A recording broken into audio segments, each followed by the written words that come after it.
Hello, everyone. I've come again to tell you the story of Zlateh the Goat, a story by the Jewish writer Isaac Bashevis Singer. By now, you are getting well acquainted with this story. And maybe you remember how I told you how I remember to say the name right. You see, Zlateh is a Polish name, and I was told it means good friend, which is a very good name for the goat in this story. But my tongue always got tied, and I couldn't remember how to say that funny name, and I learned to say, it's a lot of. It's a lot of. Now slur it. It's Zlateh, and then drop the first sound, Zlateh. Zlateh! It's the story about Zlateh the goat. The story takes place far away in Poland a long time ago. Before my grandfather, the time of my great-grandfather, my great-great-grandfather, when Jewish people lived in little villages called shtetl, and they had a wonderful life, but sometimes a difficult life. Now, parents, when you're retelling and reviewing this story with little children, it's only just important to go over the story again and again and again, that they learn the sequence, they learn the characters, and they'll catch you if you leave something out. The story tells itself. The meaning of the story shines through. Never explain the story to young children. But as the children get older, you want to ask them a few questions like, why did Father have to sell the goat? Or where did Aaron and the goat hide in the blizzard? And what did they eat when they were in the haystack? And so on. It's only when the children get to high school, when we call upon their judgment and try to figure out some of the deeper underlying questions contained in this story. Like, well, why did Father decide to sell the goat? Wasn't there other ways to solve their financial trouble? Do you really sell a goat? That's practically a member of the family. What about faithfulness and loyalty to your friends? Maybe they could get money a different way, or maybe they didn't need so much money. After all, when you celebrate Hanukkah, it's commanded to light the candles. But I don't think there's any commandment to play dreidel or eat potato latkes. They could have trimmed it down. Then you can ask the high school children, was there any other way to find safety in the blizzard? Is there any other way to save yourself beside a haystack? Maybe they should have been carrying an emergency pack or something like that. And you can also ask the older children, how did they find that haystack? Was it by luck? By mere chance? Was it an answer to Aaron's prayer? Or is it because Aaron has such sharp sight by living the country life and learning to see things far away and not ruining his eyes by looking at computer screens? And so on. Enough of this. It's time to get on with the story. Once upon a time, in a Jewish village, there was a family, Reuben the furrier, and Leah his wife, and their 3 children, Aaron, 12 years old, Miriam, and Anna. And this is the kind of music that you might hear in such a shtetl.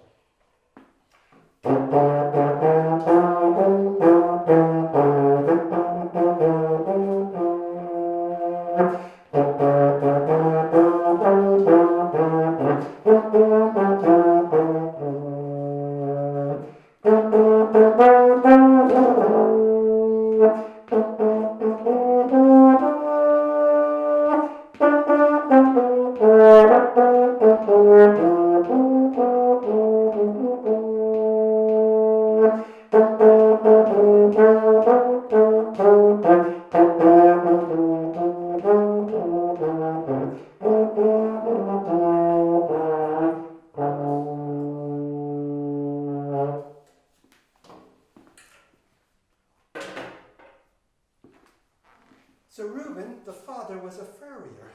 What's a furrier? Surely you know that by now.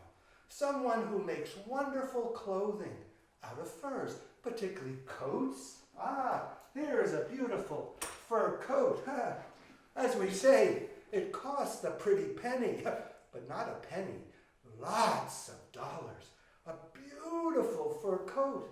He makes hats too, scarves. He repairs the coats because they're very expensive and you want them to last for a long time. Here's another coat. The sheepskin coat, not so expensive, carries the wool of the brown sheep, but very warm in the winter. Every winter, Reuben sells a lot of coats. But there was something odd about this winter. Do you remember? It was December. The Jewish festival of Hanukkah was coming, and it was warm outside. No one was buying coats. They would have been way too hot. The farmers were doing well. There was green grass to take the cows out on. And vegetables. Vegetables were still growing in their garden patches. But for Reuben the furrier and his family, they had to pull the belt tight. There wasn't much money in Reuben's purse. And how would they buy all the things for Hanukkah? Candles for the menorah, potatoes and oil for the potato latkes, dreidels to play the wonderful spinning game, and gifts and gelt, money, for the children to enjoy the festive season. Reuben made the hard decision. He was in touch with Camphill the butcher way down the road in the town, and they agreed that Zlateh, the beloved goat of the family, 12 years old, the same age as Aaron, would be sent to the butcher. And Camphill would pay $1 aplenty to the family for the goat. And then they would have everything they needed for the festival and still some money left over. Oh, there was sadness in the family. Mother cried, Anna cried, Miriam cried. But Aaron kept a stiff upper lip, but inside he was weeping. He could not disobey his father. Children are obedient to their parents. And he knew he had to take Zlateh on the long walk to the butcher shop, to put the rope around its neck to lead it on the way, and then get himself ready for the journey. He put on a cap.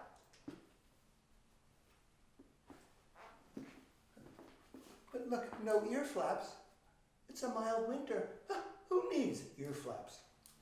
And look, a coat, a quilted coat, but not a very heavy one. It's too mild outside. And Mother packed him something to eat. 2 pieces of bread and a big piece of cheese that he could put in his pocket and have on the way. He would walk to town, go to Camphill the butcher's, spend the night, and then walk back. That was the plan. And off they went. Aaron and Zlateh the goat. Off they went to the town. There we go. And so they walked, and they walked. And you know, Zlateh trusted human beings. Zlateh felt very comfortable with Aaron. Zlateh knew that humans feed her and that humans give her a warm place to stay.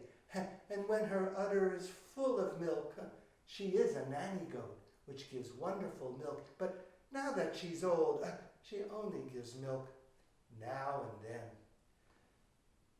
Zlateh trusted human beings, and she went gladly with Aaron, although the way was different. She had never walked the road to town.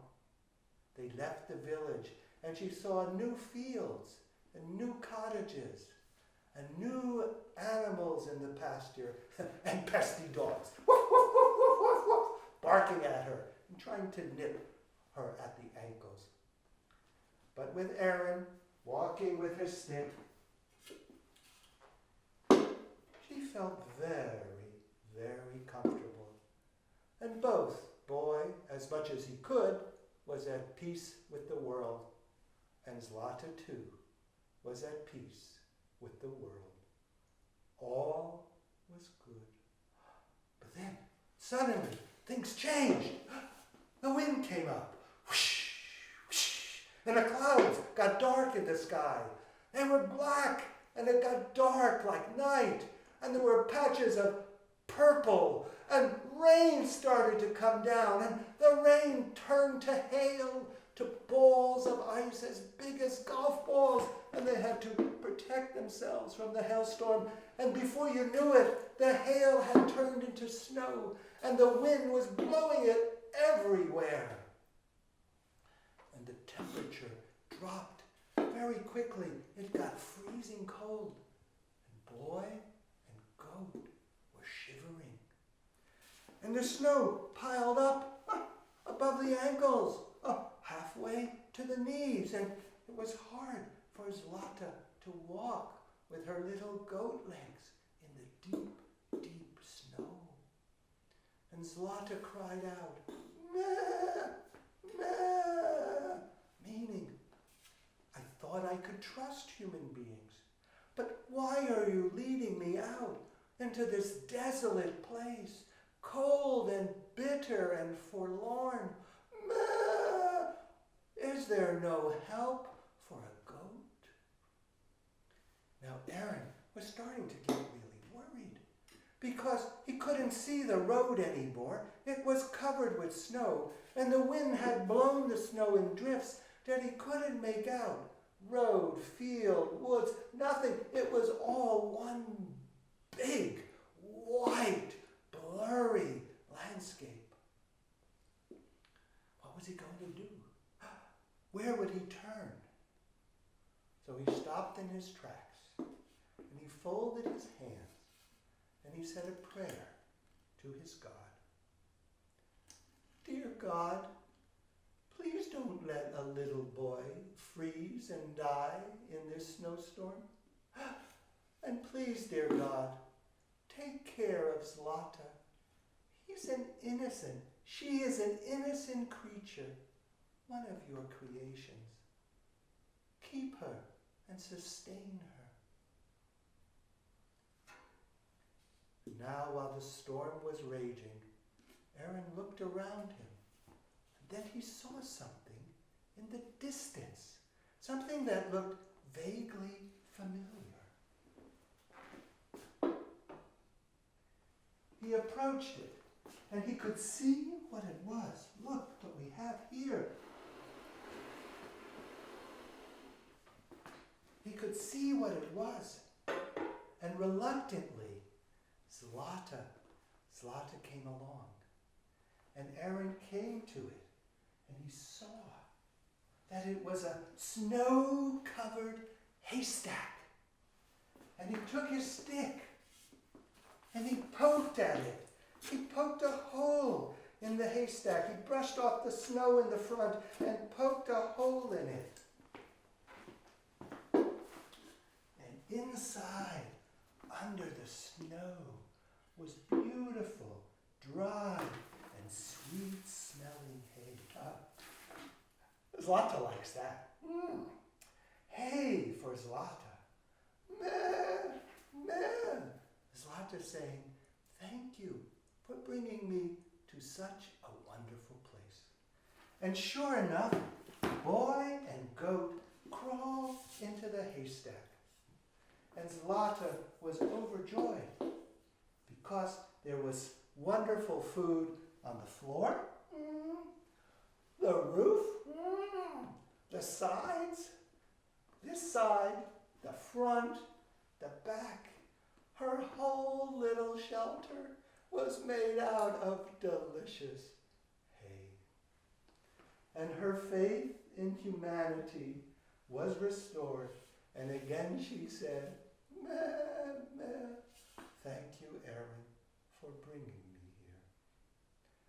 Now, once Aaron got into the haystack, and they all kind of caught their breath, he realized he was like very, very hungry.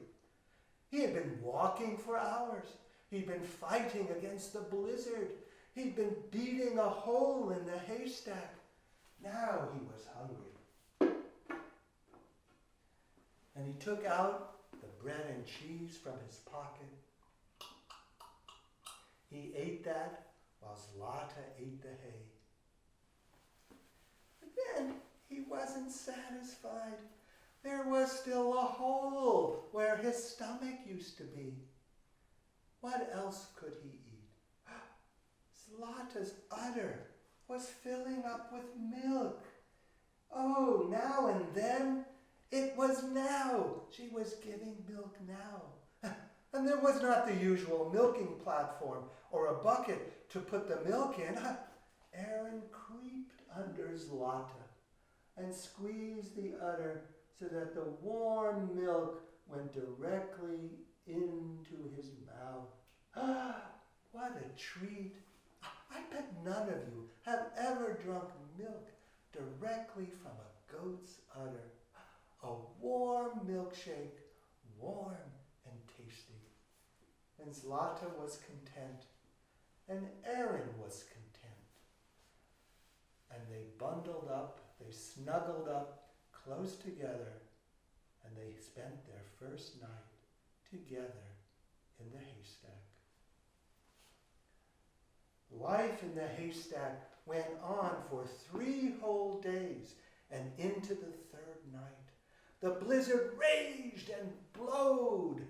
Aaron had poked an air hole in the haystack so they could get some fresh air. And every now and then he had to poke it open again and he could peer out. Finally the storm settled down and was not so noisy anymore.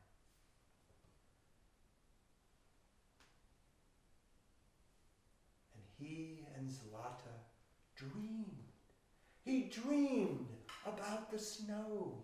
He dreamed that there was always snow, that there had never been a life without snow, that he and Zlateh lived as snow beings in the land of the snow, that they were born out of snow beings, that snow was everything and everywhere.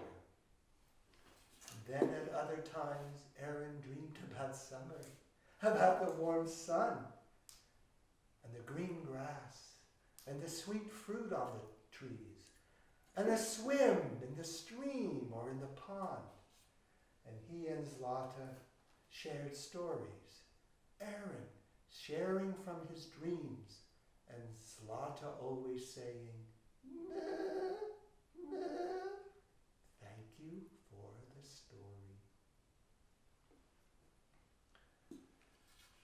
After the 3 days and into the 3rd night, it had gotten very, very quiet outside.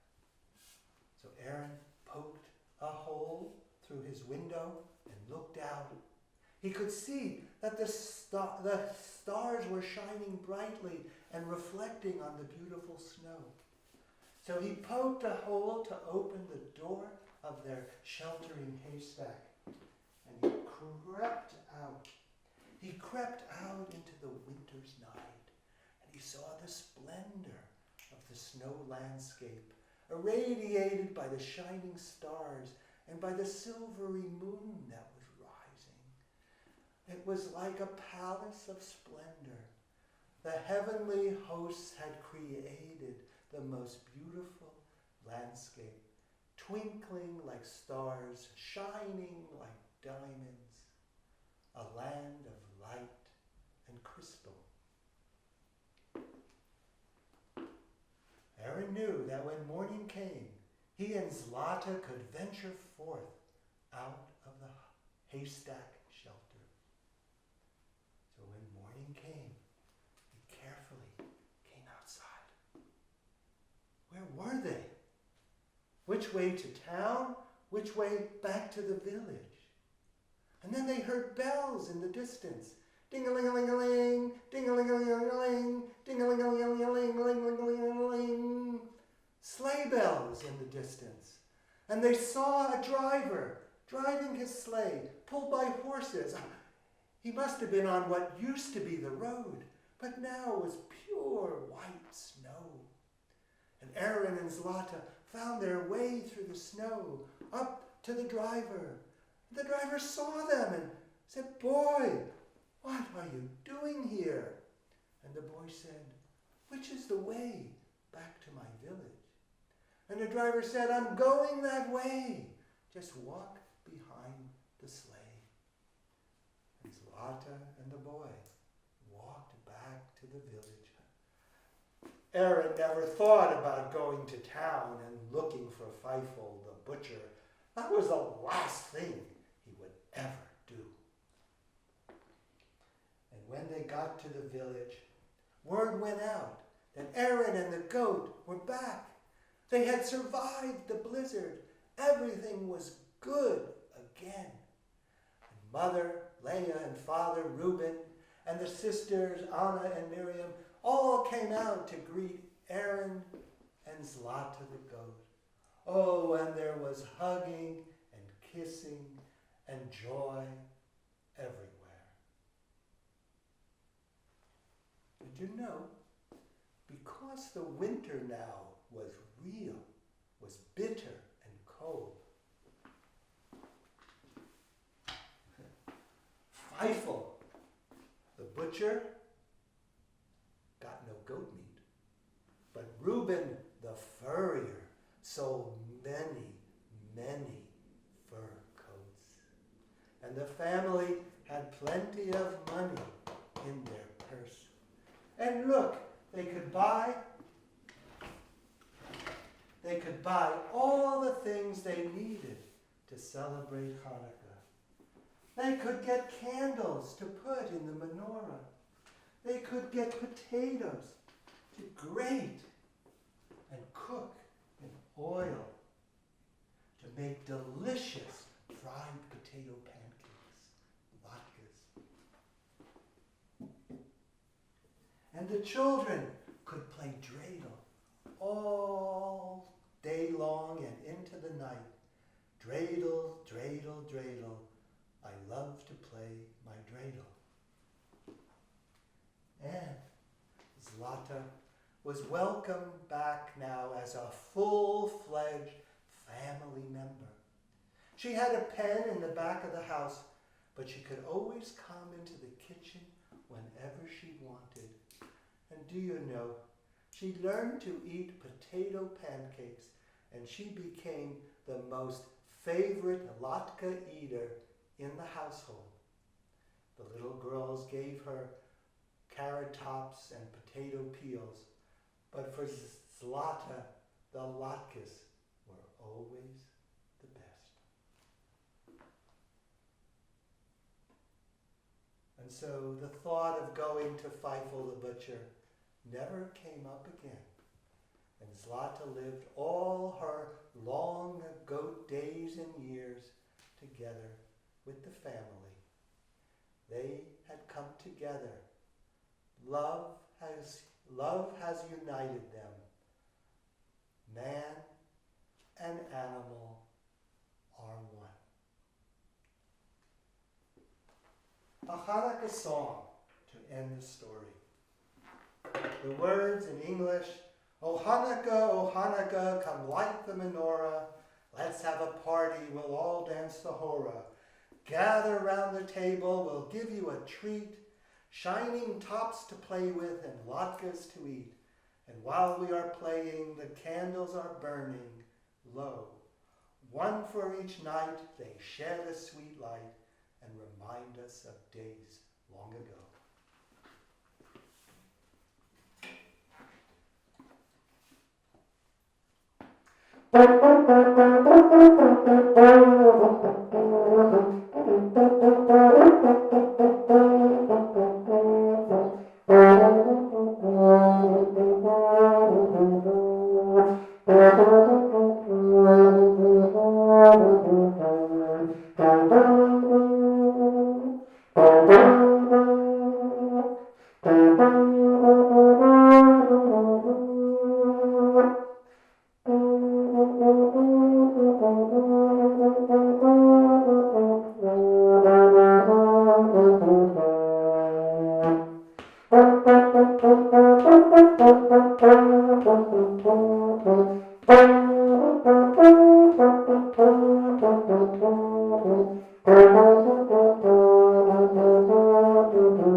So, Zlateh the Goat